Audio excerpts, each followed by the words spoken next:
여러분도 느끼시는 바지만 올해 유난히 그 봄꽃이 조금 이르게 피기도 했고 이렇게 아주 아름답게 동시에 만개한 것이 참 드문 일이다 생각이 들어요. 피온 그 벚꽃을 보게 되면 나무마다 촘촘히 꽃들이 아주 빼곡히 피었는데 마치 진짜 나무가 아니라 이게 누가 인위적으로 만들어 놓은 것 같이 너무 예쁘게 꽃들이 피었습니다. 이 따스한 봄 기운이 이렇게 꽃을 피운 거죠.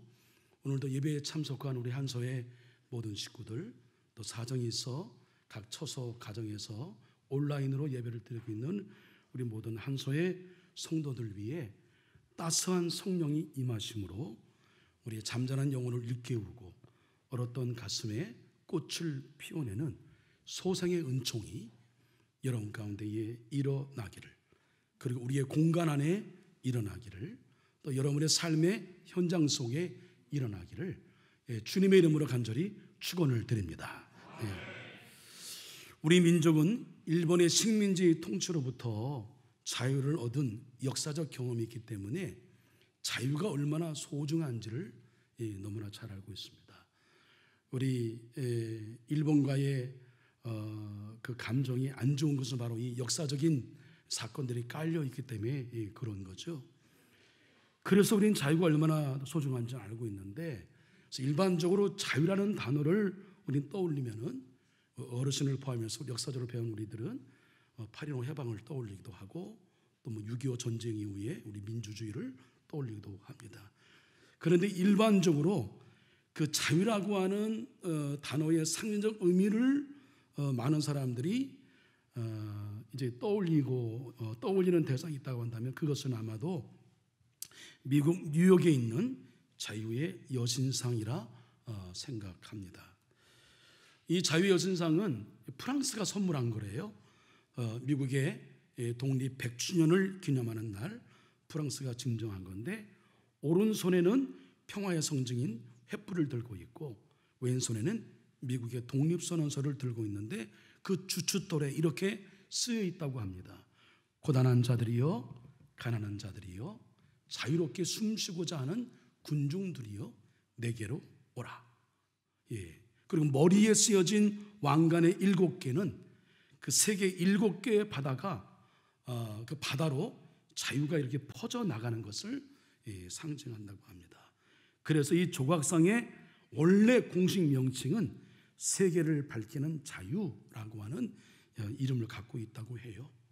한때 흥행몰이를 난 한국 영화 명량에서 그 이수진 장군이 이런 얘기했습니다.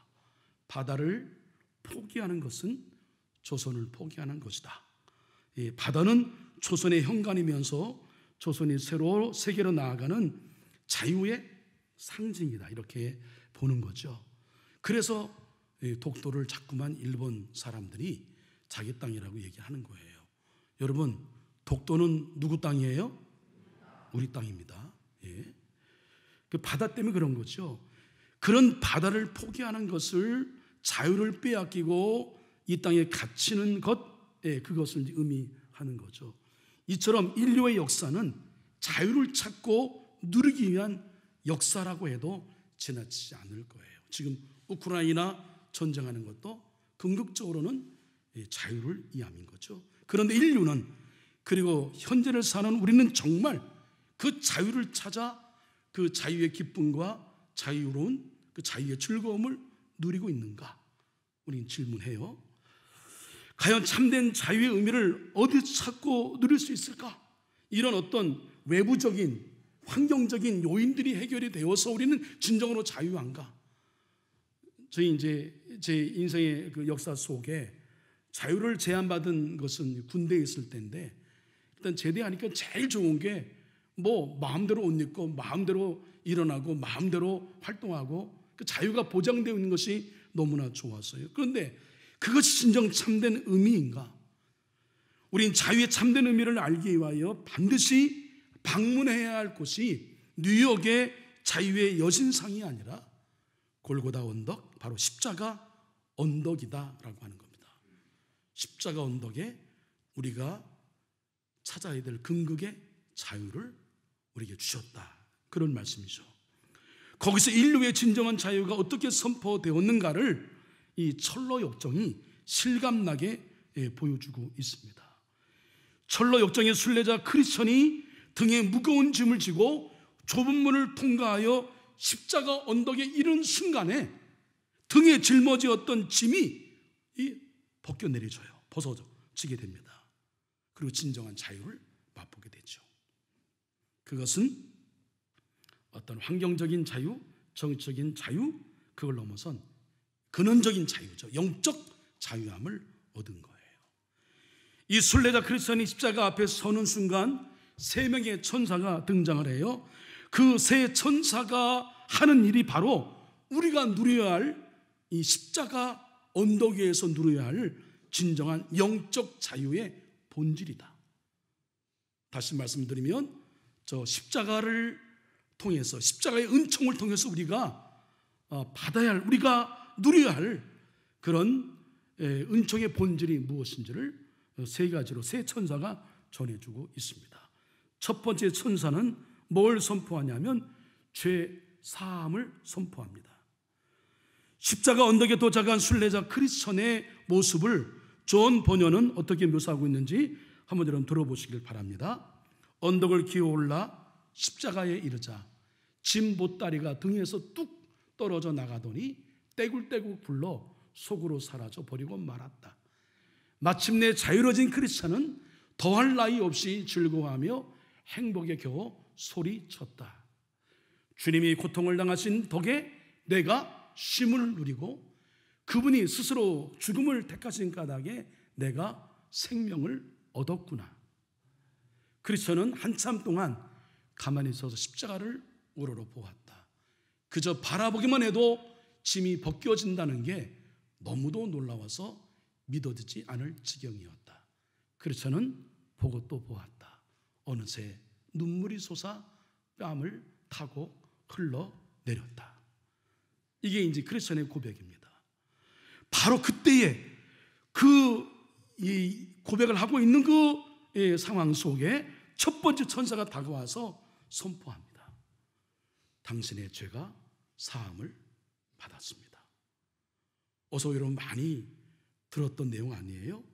예수님이 공생의 기간 동안에 많은 사람들의 어떤 삶의 문제를 니들을 해결해 주었어요.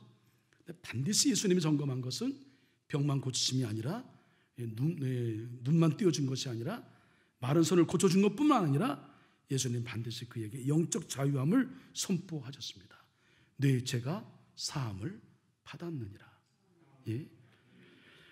이어지는 말씀을 보면 서기관들이 예수가 죄를 사해? 이거 신성모독이네. 하나님만 할 수 있는 일을 감히 여기 그 젊은이가 해? 하나님 한 분 외에는 누가 감히 죄를 사할 수 있느냐고 그렇게 비난하면서 질책하면서 신성모독이라고 얘기합니다. 당연하죠. 잘못된 것이 아니에요. 그러나 그가 몰랐던 진실이 있습니다. 그것은 바로 예수님이 하나님의 아들이시고 예수님이 하나님이셨다는 사실을 그들은 몰랐던 거죠. 하나님으로서 예수님, 그가 지금 죄사함을 선포하고 있는 것이죠. 성경은 인간에게 직면해 있는 가장 중요한 실존적인 문제, 우리를 힘들게 하고 왠지 모를 어떤 어둠에 우리를 몰아가고 왠지 모를 우리의 어떤 어떤 어둠, 마음속에 있는 불편함, 그리고 불안, 염려, 이런 게 있는 게 왜냐하면 죄 때문에, 죄의 문제. 이게 인간의 실존적인 문제라고 보는 거죠. 우리는 모두 죄를 범했고 그 결과 죄의 종으로 살게 되었다. 성경은 선포합니다. 예수께서 대답하실 때 진실로 너에게 이르노니 죄를 범하는 자마다 죄의 종이라. 우리는 죄의 종로로 우리 마음 가운데에 죄라고 하는 어둠이 우리를 지배하고 있으니까 뭔가 해도 편치 않아요. 이걸 해결해 보려고 쾌락을 추구하게 보기도 하고 술을 먹기도 하고 마약도 해보기도 하고 다른 또 고상하게 어떤 학문을 통해서 아니면 뭔가 철학적인 사고를 통해서 진리를 찾아보고 하지만 그게 충족이 안 되는 거예요. 뭔가 이게 충족이 안 돼요. 이유가 있습니다. 인간의 무의식을 지배하는 가장 무서운 공포가 바로 뭐냐면 그것은 바로 죄의 의식이라고 하는 것, 죄책감이라고 하는 것, 이건 우리 스스로가 내가 잘못해서 그런 것이기도 하지만 인류 속에 아담 하와로 이후로부터 인류에 배제되어 인류에 깔려 있는 사람의 내면 깊은 것, 영혼 깊은 것에 깔려 있는 죄의식이 우리를 힘들게 하는 거죠. 불안하게 하고, 때로는 어둡게 하고.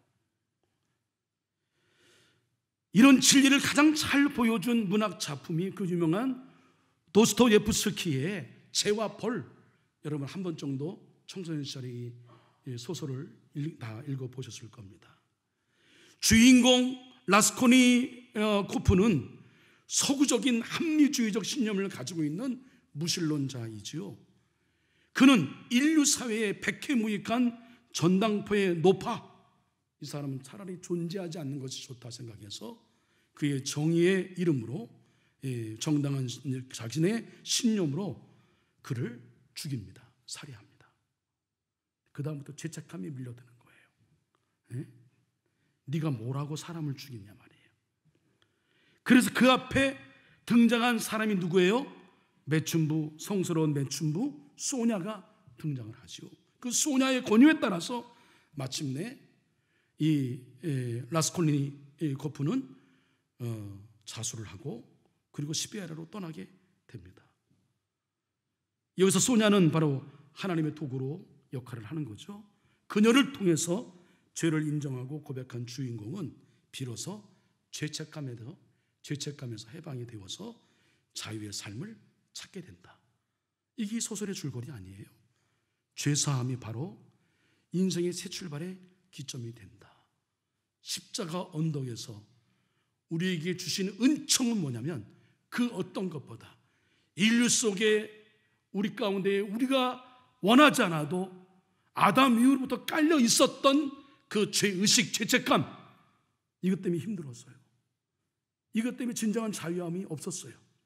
근데 주님께서 십자가에 달려 죽으심을, 그 죄를 모두 다 당신이 감당하시고 십자가에 죽으심으로 그 죄를 다 값을 치르심으로 인하여 우리 안에 죄의식을 없애고 죄책감을 없애시고 죄의 문제를 해결해 주어서 진정한 자유함을 우리에게 주신 겁니다. 그걸 구원이라고 하죠. 십자가 언덕에서 우리가 바라봐야 될 것, 가장 중요한 것, 구원의 은총입니다. 여러분, 이거 모르면 그냥 여러분은 교회에 나오는 사람이에요. 이거 모르면 죄송하지만 여러분들은 교회 안에, 교회 다니는 불신자입니다.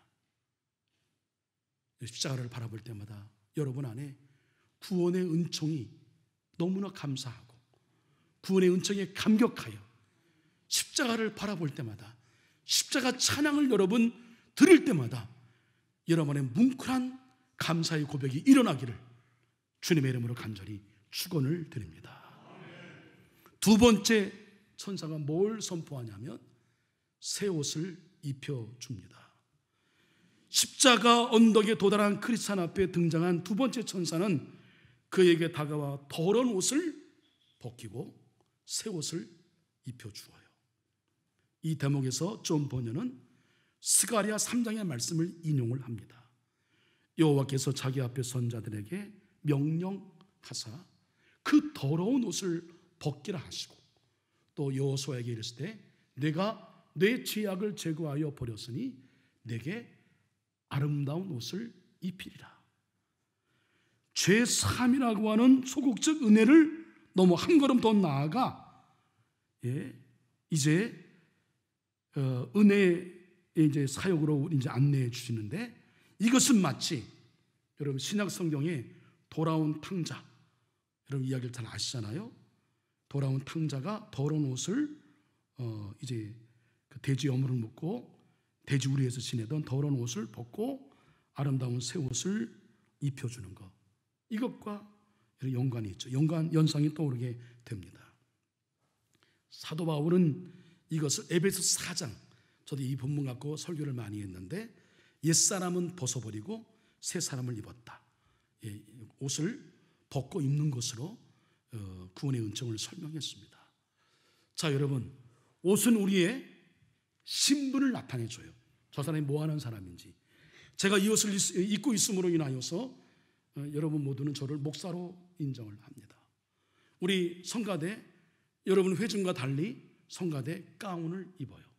왜요? 성가대라고 하는 사명과 직분이 있기 때문입니다. 예. 그래서 여러분 군복, 경찰복, 법관복 생각해 보세요. 그들이 이제 옷을 입는데 그들의 옷이 그들로 하여금 옷에 걸맞는 역할과 행동을 하게 하는 거죠. 순례자가 지금까지 더러운 옷을 입고 있었음은 그가 죄인의 신분을 가지고 있었음을 나타내는 거예요. 그러나 이제는 십자가에서 우리를 위해 죽으시고 사흘 만에 부활하신 우리 그리스도를 영접하는 순간 우리는 그가 흘리신 보혈의 피로 죄 사함을, 죄를 씻김 받았어요. 그래서 이것뿐만 아니라 사도 바울의 증언처럼 우리는 의롭다, 의의 옷을 새롭게 입게 된 겁니다. 우리의 신분이 바뀐 거예요. 그리스도 예수 안에 있는 속량으로 말미암아 하나님의 은혜로 값없이 의롭다 하심을 얻은 자가 되오니라. 의롭다 함이란 내가 의롭게 되었다, 이제부터 이제 의인이 되었다, 그게 아니에요. 의롭다고 선언한 거예요. 의롭다고 불러준 거예요. 의롭다고 그냥 쳐준 거예요. 의롭다고 인정해 준 거예요. 그 다음부터 이제 신분의 변화가 일어난 거죠. 죄인에서 의인으로 우리는 변화된 거예요. 예? 물론 그 신분에 합당한 삶의 변화 없이 우리 삶의 변화가 일어날 수 없겠는 거죠. 그 신분의 변화, 이것은 삶의 변화로 이어지게 되는 겁니다. 대통령 선거한 후보들이 많이 나타나잖아요. 그때까지는 대통령 이제 후보예요. 그죠? 근데 이제 선거에서 이제 당락이 발표되면 그다음부터는 이제 후보가 아니에요. 뭐라 그래요? 대통령 당선자. 대통령 당선자는 대통령의 예우를 받아요. 기본적으로 경호원이 배치되고 모든 국가 원수의 예우를 받습니다. 그리고 본인 스스로도 처음은 어색하지만 내가 대통령이구나 하는 것에 대한 인식을 갖고 이제 대통령다운 삶을 살아야죠. 뭐 이렇게 지나간 말이지만 제발 우리 대통령들이 현직에 있을 때보다 대통령 그만두었을 때에 더 존경하는 대통령이 나타났으면 좋겠어요. 우리 다 같이 아멘 하시죠. 네. 그랬으면 좋겠어요. 감옥 가지 말고, 네? 이래저래 손주가 잘못했다 그러잖아. 얼마나 창피한 거예요. 네? 그런 사람들이 여러분 우리의 대한민국을 책임지는 대통령이 되었다? 정말 기도 많이 해야 합니다. 예?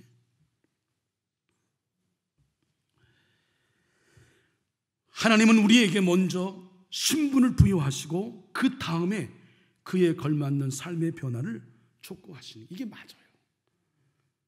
여러분, 목사의 모든 어떤 면면이 다 준비가 되어서 목사를 세우나요? 아니더라고요.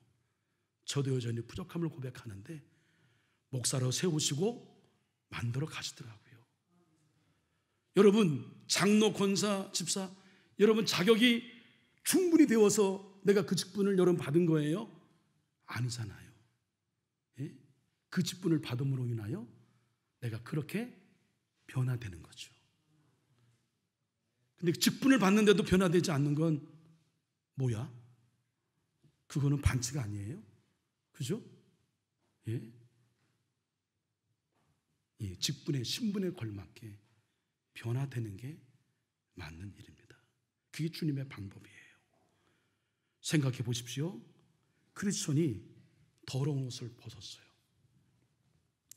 늘 항상 짐에 짓눌렸어. 그게 벗겨졌어. 그리고 더러운 옷을 입고 새 옷을 입었어. 얼마나 감격스러울까. 세례는 이것에 대한 여러분 고백이 있어야 세례가 우리 안에 사건이 되는 거예요. 할렐루야. 눈물이 나는 거죠. 얼마나 여러분 상상해 보세요. 더러운 옷을 입고 있는데 그걸 다 벗기고 비단 옷, 새 옷을 다 입혀주었어. 그리고 이제는 더 이상 너는 죄의 종 노릇하는 종이 아니야. 이제는 하나님의 아들이야, 하나님의 딸이야. 너는 거룩한 하나님 나라를 이룰 천국 시민이고 거룩한 백성이야. 신분이 바뀌었어요. 우리 하나님이 감히 우리가 아빠 아버지라 부를 수 있는 특권을 우리에게 부여주셨단 말이에요. 얼마나 감격스러울까. 이런 감격이 여러분 가운데 있기를 간절히 축원합니다.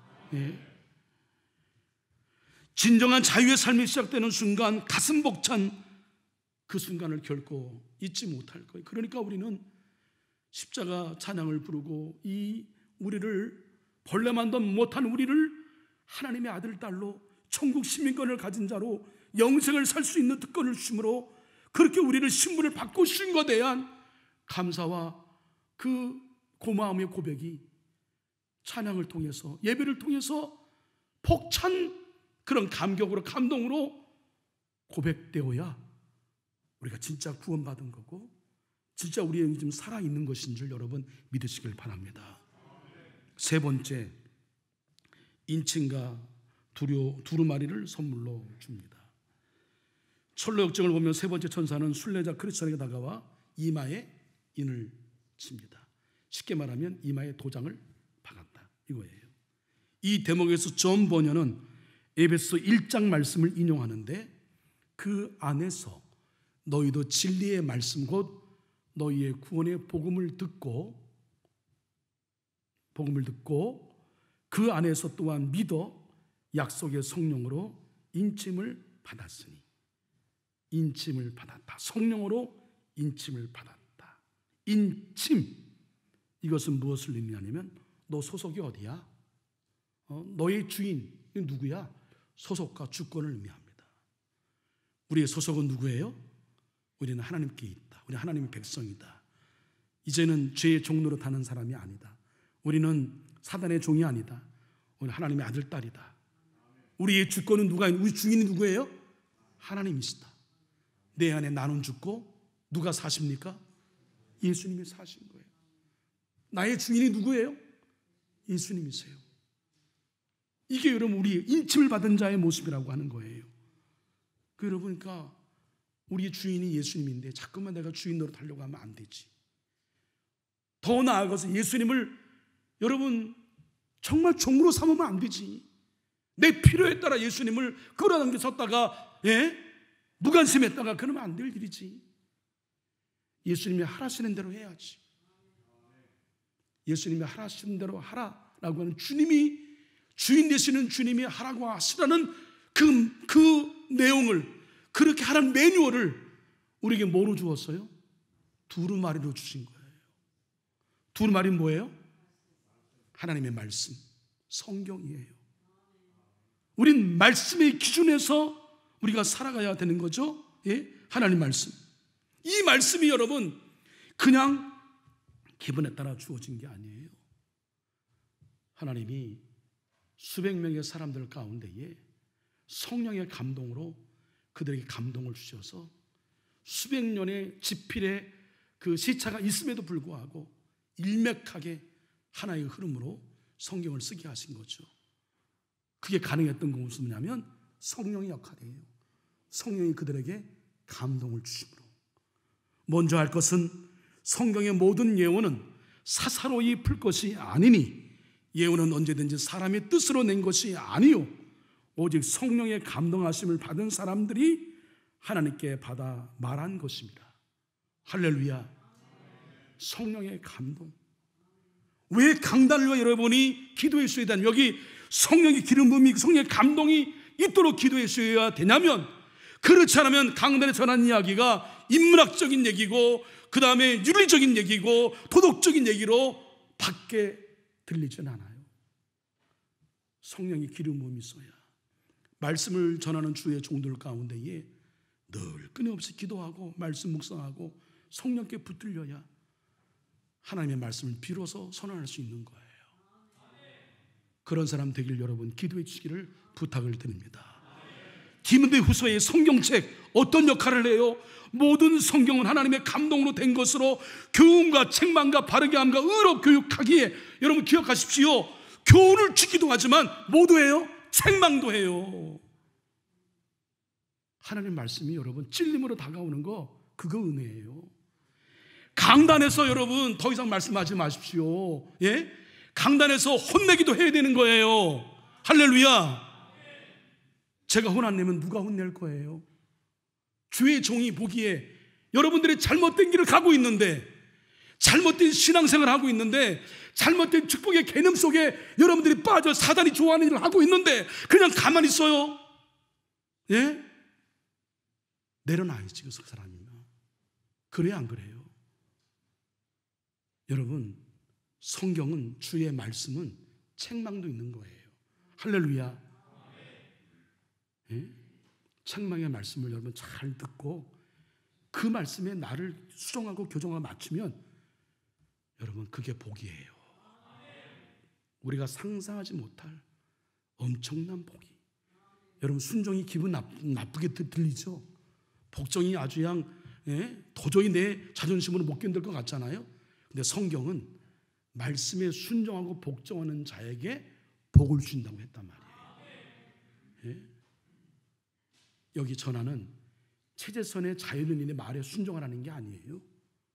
하나님 말씀에 순종하라는 거예요. 할렐루야. 예배 우리 잘 드려야 된다. 정말 정성을 다해서, 중심을 다해. 예? 앞에서 우리가 찬양을 통해서 은혜를 많이 받는데, 찬양할 때는 막 하다가 예배 드릴 땐 예배 태도가 엉망이면 그건 여러분 하지 않는 게 좋은 일이에요. 예? 우리가 찬양도 열심히 하고 최선을 다하지만 궁극적으로 중요한 건 예배를 통해 내가 온전한 예배자로서 순전함으로 겸손함으로 오늘도 강단에 선포된 말씀, 바로 나에게 주신 말씀, 뇌마의 말씀으로 내가 들음으로 그 말씀이 감동으로 전하는, 울림으로 주는 교훈이든지 찔림으로 주는 책망이든지 그 말씀을 내가 받고 그 말씀에 나를 순종하고 맞추며 살겠다. 할렐루야. 이래야 역사가 일어나는 겁니다. 내가 옛날에 부흥회 때 얼마나 혼나는지 몰라. 한 반 이상을 혼나는 설교야. 예? 근데도 다 성도들이 아멘하고 은혜받고 순종해서, 그래서 한국교회가 복받은 거예요. 그래서 우리가 복받은 겁니다. 기억하십시오. 하나님 말씀은 교훈도 주지만 책망도 주고 우리를 바르게 하고 우리를 의로 교육한다는 걸 잊지 마시길 바랍니다. 십자가 복음으로 십자가 언덕에서 자유를 얻은 사람들이 해야 할 일 뭐예요? 이제 믿음의 길을 마음대로 걷는 것이 아니라 하나님 말씀을 붙들고 그 말씀의 안내를 따라 걸어가야 하는 거예요. 그럴 때 주어지는 놀라운 기쁨이 있어요. 말씀이 내 안에 살아 움직이고 내가 말씀에 순종하며 그 말씀 따라 살아가는 자에게 주어지는 놀라운 여러분 고백이 있습니다. 그것을 이미 우리 시편의 기자들이 고백했어요. 대표적인 것이 이 말씀이죠. 내가 주의 법을 어찌 그리 사랑하는지요. 내가 그것을 종일 작은 소리로 읊조리나이다. 말씀이 너무 좋은 거야.